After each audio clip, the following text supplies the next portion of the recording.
Hello everyone, and welcome to my General Hospital official channel. I hope everyone is having a wonderful day. Before we begin, please hit the subscribe button and give this video a thumbs up. The air in the hospital chapel was always still, a stark contrast to the controlled chaos that defined the rest of the building. It was a pocket of silence, smelling faintly of old wood, lemon polish, and the waxy scent of guttered candles.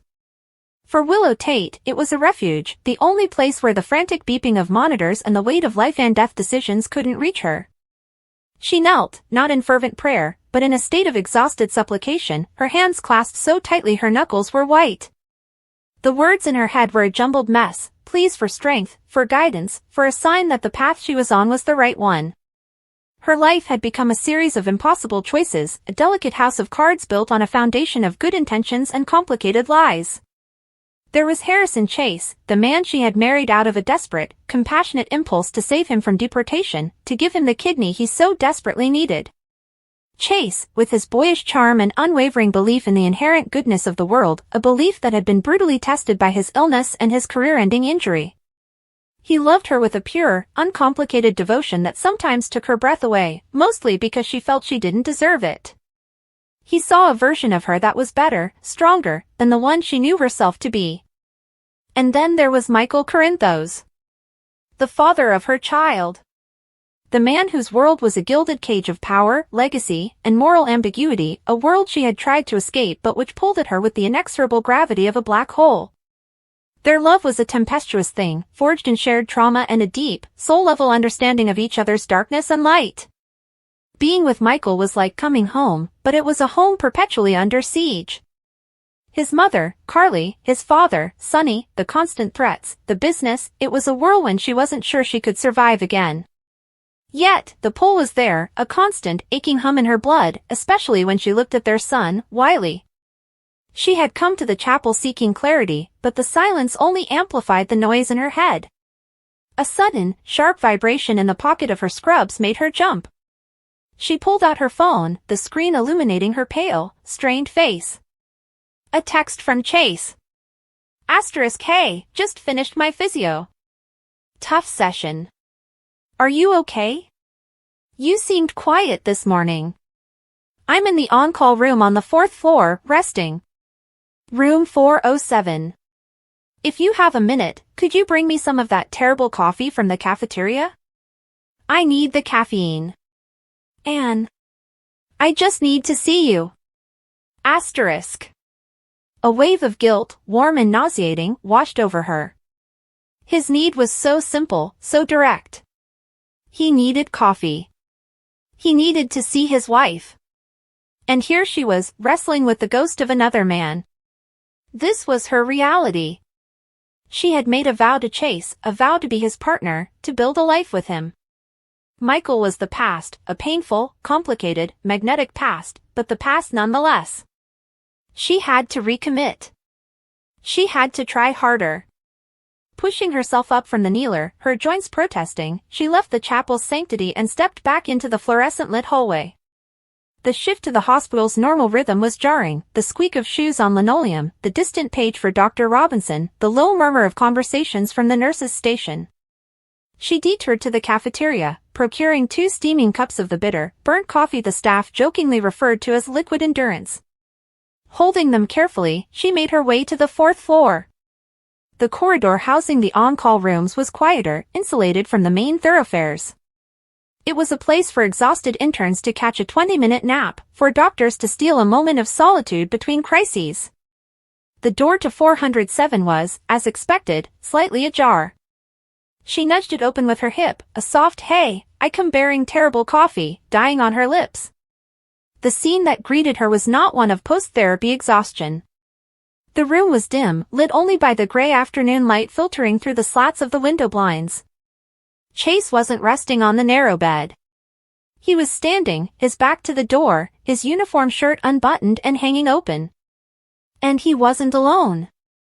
Pressed against him, her arms wrapped around his neck, her fingers tangled in his hair, was Sasha Gilmore. Willow froze. The world seemed to slow, each detail etching itself into her memory with painful, crystalline clarity. The way Sasha's designer blouse was rumpled. the familiar, broad expanse of Chase's bare back, a back she had held during his night terrors. The soft, desperate sounds of their kissing. The 2 cups of coffee slipped from her numb fingers. They hit the floor with a sickening, simultaneous thud crunch, the scalding liquid splashing up onto her scrubs, the brown stains spreading like a Rorschach test of betrayal. The sound shattered the intimate bubble. Chase and Sasha sprang apart, their faces a perfect mirror of identical horror. Sasha's hand flew to her mouth, her eyes wide with a panic that was immediately contagious. Chase's face cycled through emotions so rapidly it was like watching a film on fast forward: passion, confusion, shock, and finally, a dawning, gut-wrenching terror. "Willow," he gasped, his voice strangled. He fumbled to pull his shirt together, a futile, childish gesture that only made the situation more devastatingly real. It's not what it looks like." The cliché was so absurd it broke Willow's paralysis. A bitter, disbelieving laugh escaped her, harsh and foreign to her own ears. "Not what it looks like," she repeated, her voice dangerously quiet. "It looks like my husband, who I married to save, is cheating on me with with a woman I considered a friend." Her eyes, burning with unshed tears, moved from Chase's stricken face to Sasha's. "In a hospital on-call room. Is there another interpretation I'm missing, Sasha? Is this some new, avant-garde physical therapy technique?" "Willow, please," Sasha begged, her voice trembling. "We never meant for this to happen." It did. It just happened?" Willow echoed, the fury finally breaking through the ice of her shock. "What just happened? Did you both just trip and fall onto each other's lips? Did you confuse his mouth for a life-saving dose of medication?" "Willow, stop," Chase said, taking a step toward her, his hand outstretched in a placating gesture she found utterly repulsive. "Don't you dare touch me," she hissed, recoiling as if from a venomous snake. The movement was instinctive, visceral. The man she had nursed back from the brink of death, the man she had shared a home with, now felt like a contaminant. "How long?" Chase and Sasha exchanged a quick, guilty glance. That single, silent communication told her everything. This wasn't a one-time mistake. This was a pattern. This was a secret life.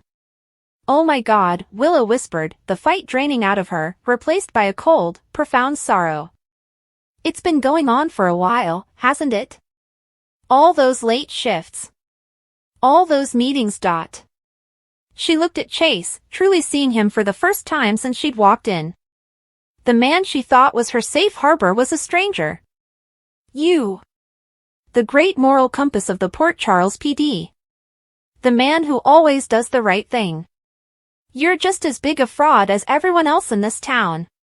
"Willow, let me explain," Chase pleaded, his eyes desperate. "What we have, it's real. But with you, there's always been Michael. You can't deny it. I see it in your eyes every time his name is mentioned. This thing with Sasha, it started because she sees me. Not a patient. Not a charity case. Just me." His words were meant to defend himself, but they were a dagger to her heart, precisely because they held a sliver of truth. It was a truth she had been wrestling with in the chapel just minutes ago.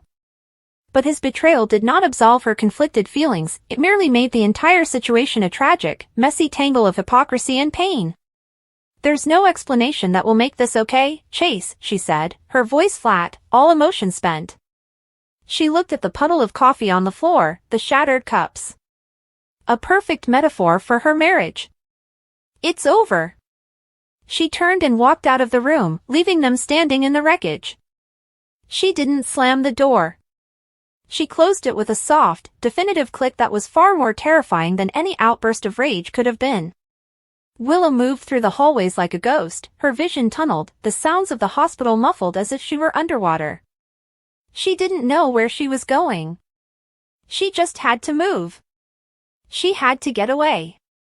She ended up in a disused storage closet on the 3rd floor, surrounded by the smell of clean linen and antiseptic. Sinking onto a crate of 4 bags, she finally let the tears come, silent, heaving sobs that felt like they were tearing her apart from the inside. The betrayal was a physical pain, a crushing weight on her chest. "Chase!" and Sasha. The two people she had believed were pillars of honesty in her life. Meanwhile, back in the on-call room, the aftermath was just as devastating. The moment the door clicked shut, the spell was broken, replaced by a grim, panicked reality. "What have we done?" Sasha whispered, wrapping her arms around herself. "Chase, she's destroyed." "I know," Chase said, running a hand over his face. He felt sick with shame. Seeing the look of utter devastation on Willow's face had been a more effective cure for his temporary insanity than a bucket of ice water. "God, I know. This is all my fault." "We're both to blame," Sasha said, though her tone was less accusatory and more resigned. "We knew the risks. We knew it was wrong." "But you were right," Chase said, his voice heavy. "About Willow and Michael. I'm her obligation. Her project. You make me feel like a man again, Sasha. Not an invalid. Not a pity case." "And what good is that now?" Sasha asked, her pragmatism surfacing through the panic. "She's going to tell people, Chase. This is going to get out. My relationship with Brando, your marriage, it's all over." As if on cue, the door swung open again. This time, it was Brook Ashton who stood there, her sharp eyes taking in the scene with the swift, calculating accuracy of a seasoned gossip columnist. She saw the shattered coffee cups, the puddle on the floor, Chase's disheveled state, Sasha's tear-streaked, guilty face. A slow, knowing smirk spread across her perfectly painted lips. Well, Brook drawled, leaning against the doorframe. "What do we have here?" "A little midday rendezvous that went sideways, by the looks of it." "Let me guess. Wife walked in." Chase straightened up, his police officer persona snapping into place, though it was severely compromised by his open shirt. "Brook, this is a private matter." "Is it?" she asked, her voice dripping with faux innocence. "Because from where I'm standing, it looks like a very public scandal waiting to happen. I was just coming to see if Dr. Austin was in here, but it seems I've stumbled upon a much juicier story." Her eyes flicked to the coffee spill. "Willow's, I presume?" "Ouch. That's gotta sting." "Brook, if you have any decency, you'll walk away and forget what you saw," Sasha said, her voice regaining some of its strength. Brook let out a short, humorless laugh. "Decency? Honey, this is Port Charles. Decency is what you pretend to have until you get something better. And this?" She gestured around the room. "This is gold. The golden boy cop, the reformed party girl, and the saintly nurse, it's a tabloid trifecta. Don't worry, your secret is safe with me." She winked, a gesture that promised the exact opposite. "For now." She turned and sauntered away, the click of her heels on the linoleum echoing like a ticking time bomb. Chase sank onto the edge of the rumpled bed, his head in his hands. "She's going to tell everyone." "Of course she is," Sasha said, her shoulders slumping in defeat. "It's Brook. This is the kind of power she lives for." And Brook did not disappoint. She didn't even wait to get back to her office at Deception. She pulled out her phone the moment she was in the elevator, her thumbs flying over the screen. She didn't call just one person. She started a group text, a carefully curated list of Port Charles's biggest gossips and key players who would have the most to gain, or lose, from this information. The first text was to Maxie Jones, * "You are not going to believe what I just walked in on. On-call room 407. Nurse Tate's husband and Sasha Gilmore." And by walked in on, I mean it was a full scandal. Willow had already been and gone, leaving a trail of broken coffee cups and a broken heart. "This is going to be epic." The second was to her grandmother, Tracy Quartermain, a woman who appreciated strategic chaos. "Grandmother, you might want to have a talk with your honorary grandson-in-law. It seems his moral compass is broken. He and Sasha Gilmore are having a torrid affair. Willow just caught them. The fallout will be spectacular." The third, and perhaps the most strategically placed, was to Carly Corinthos. "Carly. A heads up. The Chase-Willow marriage just imploded. He was caught with Sasha. This might be the opening your son has been waiting for. Thought you should know before the news hits the fan. Within minutes, the digital wildfire had begun. Maxie, horrified for her friend Willow but also unable to resist, called Lucy Coet deception. Lucy, in turn, immediately saw the PR nightmare and potential storyline for fashionably late and called Scott Baldwin for legal advice, who was having lunch with Felicia Scorpio, who immediately called Mac. Tracy Quartermain called Ned at the Metro Court to gauge the potential impact on ELQ's stock, given Sasha's recent prominence, and Ned was overheard by Drew Kane. And Carly, after reading Brook Lynn's text, immediately picked up the phone to call her son, Michael. The news spread through the hospital, the police station, the Metro Court, and the Grand Phoenix with viral speed. It was the only topic of conversation. Whispers in the nurse's lounge. Knowing looks in the elevator. The PCPD bullpen was abuzz, officers glancing with pity or judgment at Chase's empty desk. At the Metro Court bar, the patrons dissected the scandal with the fervor of sports analysts.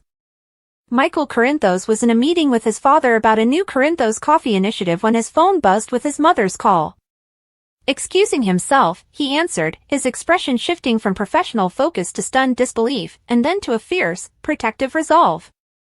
"Are you sure?" he asked Carly, his voice low. Brook Lynn was the source, and she was an eyewitness to the aftermath. "It's confirmed, Michael. Chase cheated." Willow walked in on them. "Where is she?" Michael asked, already grabbing his jacket. "I don't know. She's not answering her phone." "Find her, Michael. She's going to need you." Michael didn't need to be told twice. He ended the call, offered a terse, family emergency, to his confused father, and strode out of the office, his singular focus now on finding Willow. Back at the hospital, Willow had finally emerged from the linen closet, her face washed but her eyes red-rimmed and hollow. She had switched her phone to silent, but she could feel it vibrating incessantly in her pocket. The news was out. She could feel it in the air, in the way passing staff members would quickly look away or offer a strained, sympathetic smile. The humiliation was a fresh layer of pain on top of the betrayal. She wasn't just a wounded wife, she was a public spectacle. She decided the only place she could go was the one place no one would think to look for her, the rooftop garden. It was windy and cold, but the biting air felt cleansing. She stood at the railing, looking out over the city, watching the people below move like tiny, insignificant ants. Their problems seemed so small from up here. She wished hers were. She didn't hear the rooftop door open and close. She only sensed a presence behind her. She tensed, expecting Chase, or worse, a reporter. "It's me," Michael's voice said, soft and steady. She didn't turn around. She couldn't. The sound of his voice, the one she had been trying to banish from her heart, was both a comfort and a complication she couldn't handle right now. "Michael, please," she whispered, her voice raw. "Not now." "I'm not here to say I told you so," he said, coming to stand beside her, careful not to touch her. He kept a respectful distance, giving her space. "I'm just here. My mom called me. The whole town knows, Willow. I came to find you because I was worried." She finally risked a glance at him. His face was etched with concern, but there was no triumph in his eyes, no smugness. Just a deep, unwavering care that made her want to collapse into his arms and sob. How could he, Michael? The question was a plea, a child's cry for an answer to an unanswerable question. "After everything. I gave him a kidney. I married him to save him. I stood by him. And he does this? With Sasha?" "I don't know," Michael said honestly. "People make stupid, selfish choices. Especially when they're scared or feeling insecure. It doesn't excuse it. Nothing excuses it." He took a small step closer. "What he did is a reflection of him, Willow. Not you. You are the strongest, most loyal person I know. He's the one who failed. Not you. His words were a balm on her wounded soul. He wasn't telling her she should have tried harder, or that she had driven Chase away. He was placing the blame squarely where it belonged. For the first time since she'd opened that door, she felt a flicker of something other than crushing despair, righteous anger. "I feel so stupid," she admitted, a fresh tear tracing a path down her cheek. "All those times he was working late or at physio. I believed him. I never once doubted him."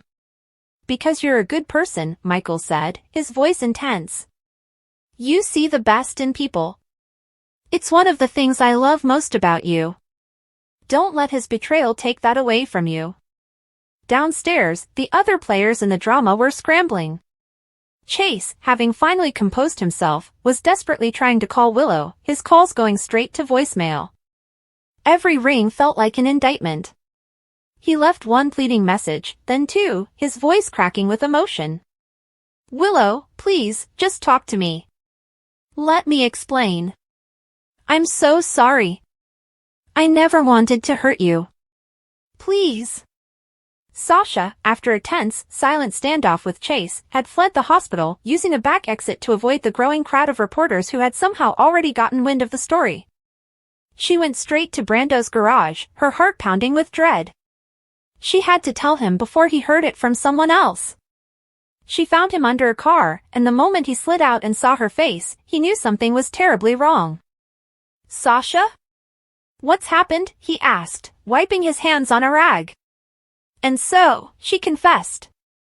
The words tumbled out in a messy, tearful jumble, the emotional connection that had started months ago, the stolen moments, the growing attraction, the terrible, stupid mistake they had made today. Brando listened, his expression hardening from concern to disbelief, and finally, to a stony, hurt silence. When she finished, he simply turned his back on her and walked into the back office, closing the door with a quiet, final sound that was worse than any shouted argument. Carly Corinthos, having set the wheels in motion for her son, was now in full crisis management mode, but her focus was purely on Michael and Wiley. She saw this not just as a tragedy for Willow, but as an opportunity for her son to finally get the family she believed he deserved. She called Diane Miller, the best divorce lawyer in the state, to have her on standby for a friend. She was preparing for the legal and social war that was sure to follow. As the afternoon wore on into evening, the story evolved from a simple scandal into a complex web of shifting alliances and shattered relationships. At the PCPD, Commissioner Max Scorpio called Chase into his office for a closed-door meeting. While Chase's personal life was his own, the very public nature of the scandal, involving the wife who had been publicly praised for her devotion to him, was a public relations disaster for the department. He was placed on immediate administrative leave, pending an internal review, a move that stripped him of the last vestige of his identity, his badge. At the Quartermaine mansion, the reaction was mixed. Tracy was grimly satisfied, having never fully trusted the arrangement between Chase and Willow. Monica Quartermaine was heartbroken, for Willow, for Chase, and for the fragile stability of their already fractured family. Ned and Olivia debated the fallout, with Olivia expressing fierce sympathy for Willow and Ned worrying about the corporate ramifications for deception and ELQ's public image. Willow, meanwhile, was still on the rooftop with Michael. The wind had grown colder, and she was shivering. Michael, without a word, took off his suit jacket and draped it over her shoulders. The gesture was simple, but the warmth, both physical and emotional, was her undoing. "I don't know what to do," she whispered, turning to face him fully for the first time. "My whole life, it just blew up in my face. Everything I thought was real was a lie." "You start over," Michael said, his gaze steady on hers. "You take it 1 minute at a time. And you lean on the people who love you. On your friends. On me."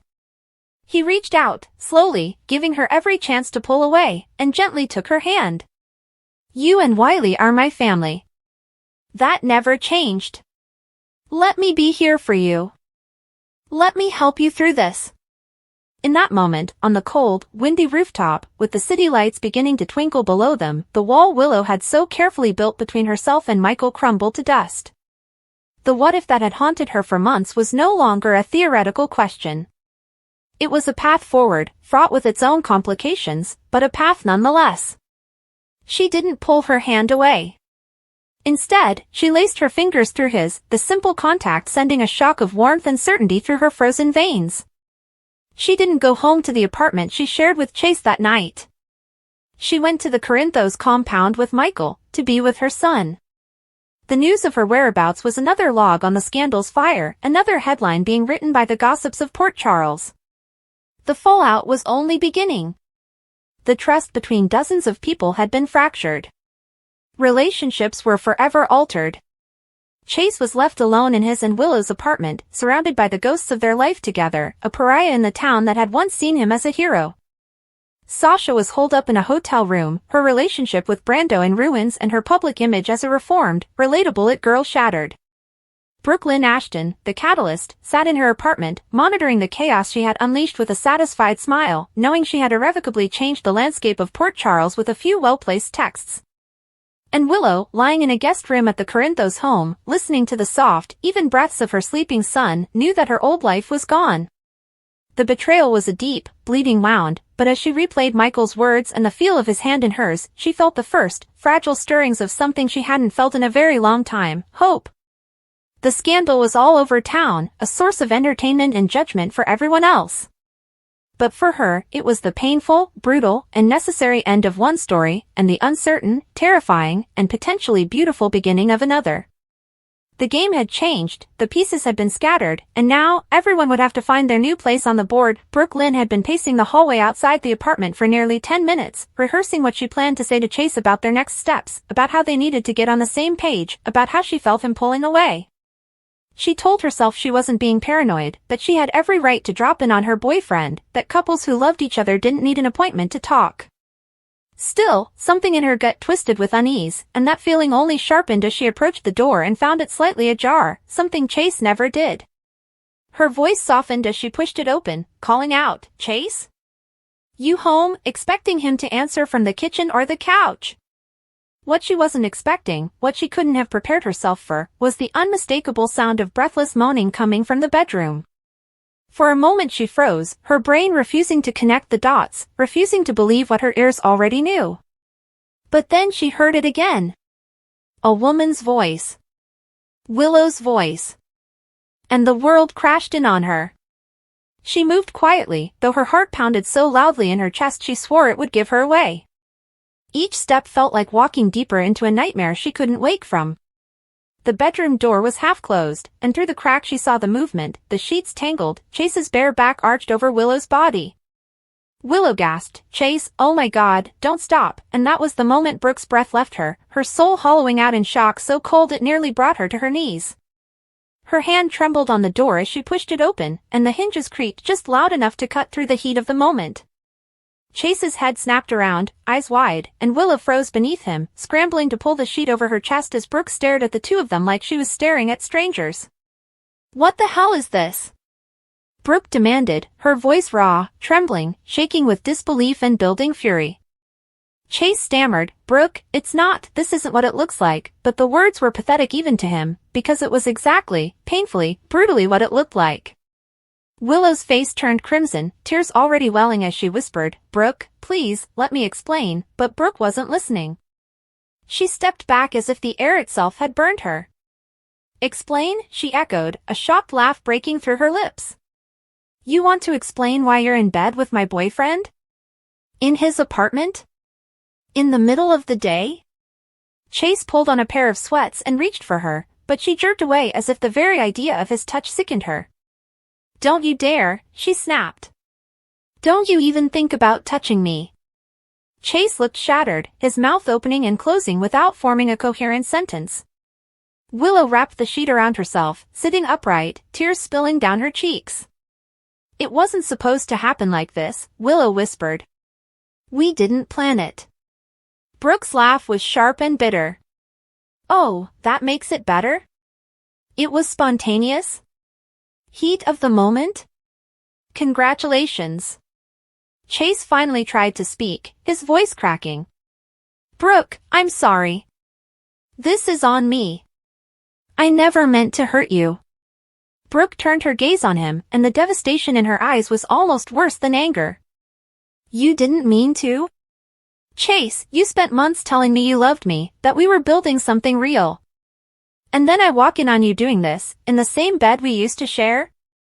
Chase swallowed hard, but his silence was confession enough.